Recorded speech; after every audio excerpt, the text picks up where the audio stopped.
आज के इस वीडियो में हम बात करने वाले हैं। पिछला वीडियो अगर आपने देखा हो, नहीं देखा हो तो आप देख सकते हो।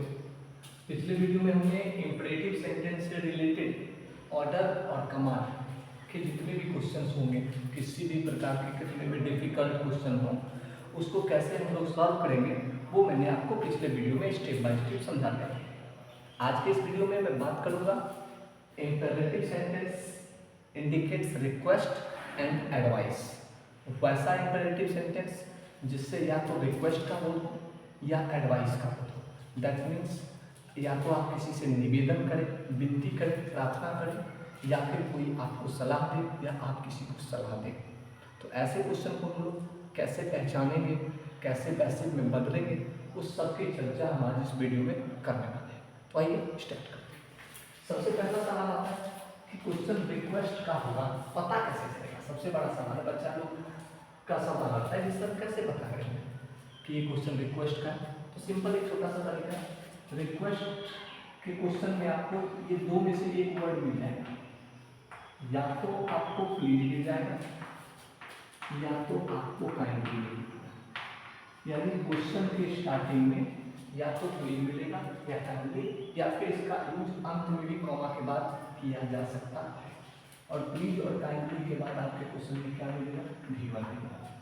तो जिस क्वेश्चन की शुरुआत प्लीज या काइंडली प्लस V1 से हो, दैट मीन्स वो सेंटेंस हैं जो रिक्वेस्ट को इंडिकेट करते हैं।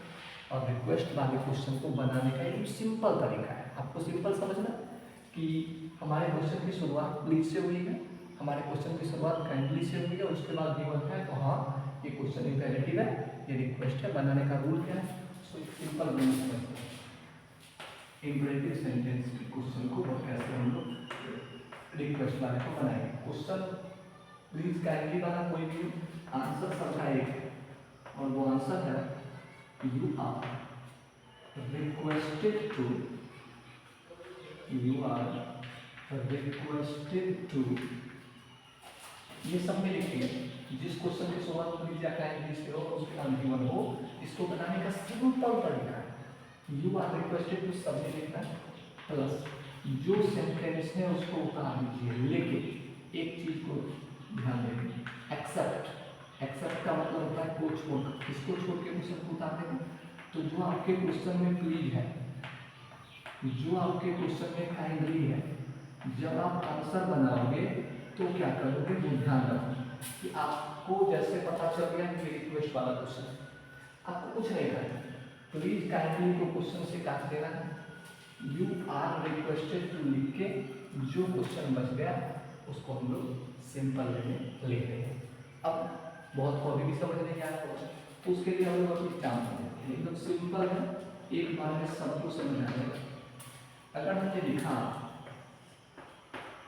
एक सिंपल क्वेश्चन ले लो, प्लीज सिट डाउन। जैसे हम कहीं गए, सब को बैठाना है, तो हमने क्या कहा, प्लीज सिट डाउन।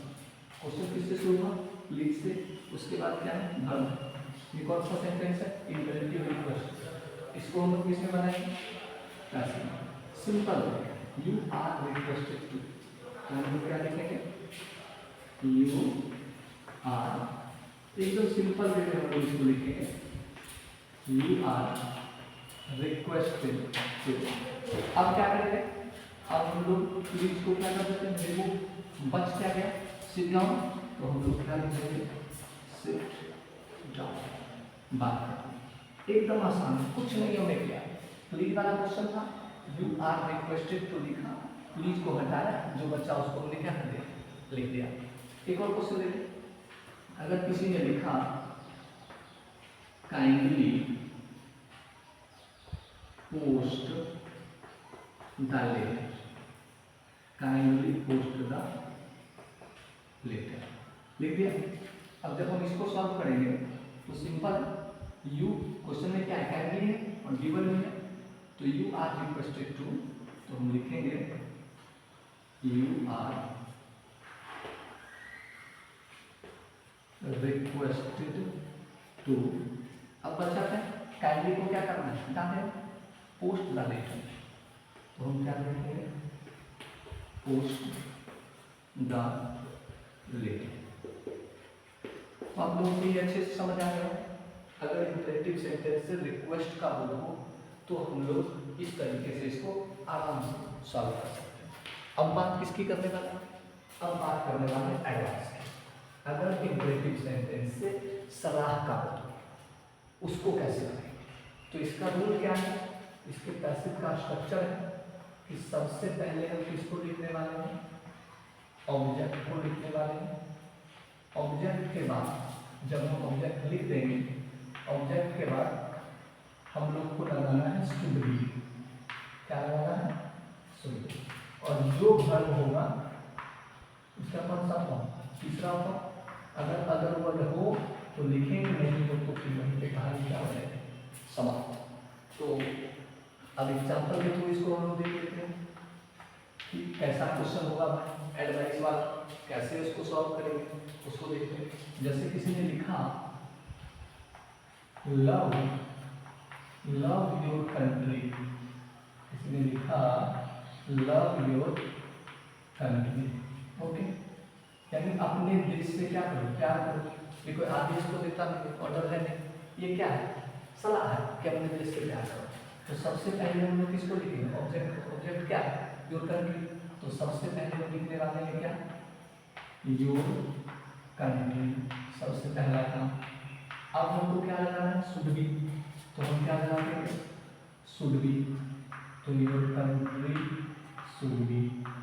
और लव का थर्ड फॉर्म लव, बात खत्म। ऐसे बनाएंगे। एक और क्वेश्चन देखते हैं।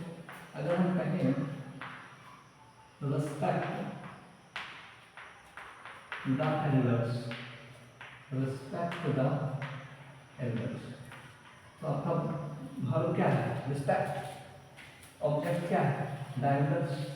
जब इसको बनाएंगे तो सिंपल है ना, अपने बड़ों का क्या करेंगे? रिस्पेक्ट कीजिए। इसका मतलब है कि कोई क्या दे रहा है? सलाह ही दे रहा है। सलाह वाले क्वेश्चन को बनाएंगे तो सबसे पहले किसको लिखते हैं? ऑब्जेक्ट को। तो हम क्या लिखेंगे? The elders.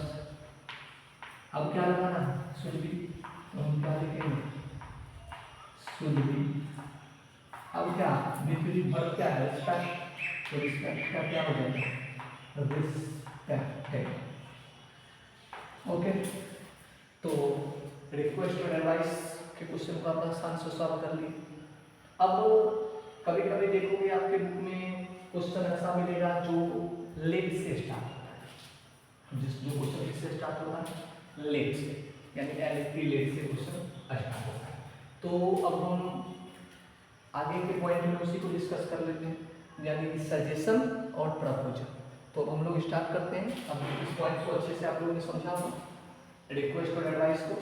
अब आगे हम लोग लेट से अगर सजेशन या प्रपोजल का हो, वो भी किसका पार्ट है? इम्पेरेटिव सेंटेंस का पार्ट है।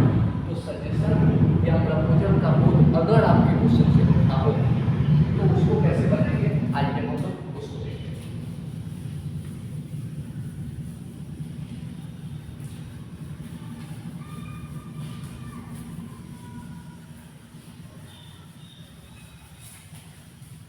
यानी अगर आपके सेंटेंस से सजेशन का बोध हो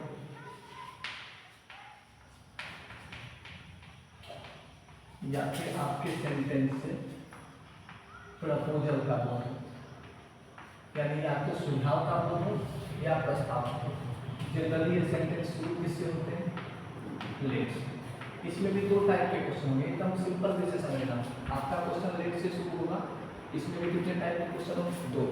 एक वैसा सेंटेंस होगा जो लेट से स्टार्ट होगा और उस क्वेश्चन में ऑब्जेक्ट भी होगा, यानी लेट से स्टार्ट भी होगा और उस क्वेश्चन में ऑब्जेक्ट भी होगा। एक ऐसा क्वेश्चन होगा जो लेट से स्टार्ट होगा लेकिन उस क्वेश्चन में ऑब्जेक्ट नहीं होगा। सवाल आता है वो दोनों से सजेशन या प्रपोजल का ही होगा। अगर ऑब्जेक्ट होगा तो उसके लिए अलग रूल है, अगर ऑब्जेक्ट नहीं होगा तो उसके लिए अलग रूल है। सवाल है रूल क्या है, तो हम लोग एक एक करके दोनों के रूल को देख लेते हैं। पहले रूल किसका बात करेंगे? पहले जिसमें ऑब्जेक्ट है उसका रूल क्या है? तो जिसमें ऑब्जेक्ट है आंसर की शुरुआत भी लेट से करेंगे। लेट के बाद जो ऑब्जेक्ट है उसको लिखेंगे, ऑब्जेक्ट के बाद बी लगाएंगे, बी के बाद B3 लगाएंगे, B3 के बाद 12 और जो क्वेश्चन में सब्जेक्ट है उसको लिख देंगे। ये उस क्वेश्चन का रूल है, जब क्वेश्चन लेट से शुरू हो और उस क्वेश्चन में ऑब्जेक्ट हो। सवाल आता है कि अगर क्वेश्चन लेट से शुरू हो और उसमें ऑब्जेक्ट ना हो तो क्या करें। तो अगर आपका क्वेश्चन लेट से शुरू हो और उसमें ऑब्जेक्ट ना हो, दैट मीन्स विदाउट ऑब्जेक्ट।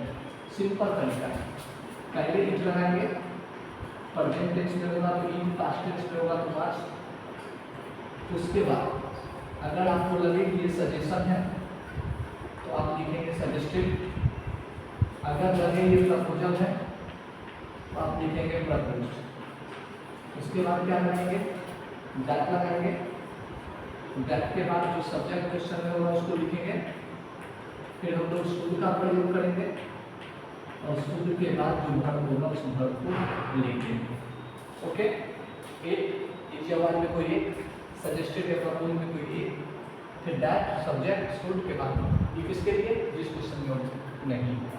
अब हम लोग इस दोनों को क्या करते हैं, अब हम लोग इस दोनों को सिंपल वे में एग्जाम्पल के थ्रू समझ लेते हैं। एक सिंपल एग्जाम्पल लेते हैं। अगर हम लिखते हैं let us solve the problem, let us solve the problem, शुरू किससे हुआ, लेट से। अब समस्या है कि किस रूप में इसके बनेगा या इसके, तो देखेंगे ऑब्जेक्ट है या नहीं है। तो ये सब्जेक्ट हो गया, ये वर्ब हो गया, ये ऑब्जेक्ट है। इसका मतलब है कि ये इस रूप में बनेगा। तो सबसे पहले आंसर में क्या लिखेंगे, लेट। अब क्या बनाएंगे, ऑब्जेक्ट, ऑब्जेक्ट क्या है, द प्रॉब्लम, तो हम क्या लिखेंगे, द प्रॉब्लम। अब क्या है ऑब्जेक्ट के बाद बी, तो हम क्या लगाएंगे, बी। अब क्या है B3, वर्ब क्या है, सॉल्व, तो सॉल्व का क्या लिखेंगे, solve by. Us objective case में है, इसको नहीं बदलेंगे, यहाँ ऑब्जेक्टिव केस ही होता है और वही इसका है। तो ये हो गया जिसमें ऑब्जेक्ट है। अब लास्ट टाइप जिसमें ऑब्जेक्ट नहीं होगा उसको कैसे बनाएंगे, मान लो ये क्वेश्चन है लेट अस डांस, चलो हम लोग क्या करते हैं, डांस। लेट से शुरू हुआ, सब्जेक्ट है वर्ब, ऑब्जेक्ट है क्या, नहीं है, तो इस रूप पे तो नहीं बना पाएंगे, तो इसके लिए ये इट। तो इसको जब बनाएंगे तो सबसे पहले क्या, इट। अब प्रेजेंट टेंस है तो इट। अब लगता है आपको एक प्रस्ताव है तो हम क्या लिख देंगे, प्रपोज्ड, और उसके साथ क्या, that, it is proposed that. Plus क्यों, अब सब्जेक्ट क्या है, अस का क्या है, वी, उसके साथ क्या लगाएंगे, शुड, और फिर डांस में डांस। तो बस रूल को हम लोग फॉलो करेंगे, आराम से बन जाएंगे। तो हमने आपको इस वीडियो के माध्यम से और इसके पिछले वाले वीडियो के माध्यम से इंपेरेटिव सेंटेंस से रिलेटेड जितने भी क्वेश्चन आपके एक्टिव से पैसिव में पूछे जाएंगे, चाहे वो आप 9-10 के स्टूडेंट हो, 11-12 के स्टूडेंट हो, या फिर आगे आप किसी जनरल कॉम्पिटिशन की तैयारी करें, तो इन सारे बच्चों को एक एक करके स्टेप बाय स्टेप हमने इंपेरेटिव सेंटेंस से रिलेटेड सारे टॉपिक्स को सॉल्व किया। आगे और भी टॉपिक्स हैं जिसको हम लोग अगले वीडियो में करते रहेंगे डिस्कस। तो आज के लिए बस इतना।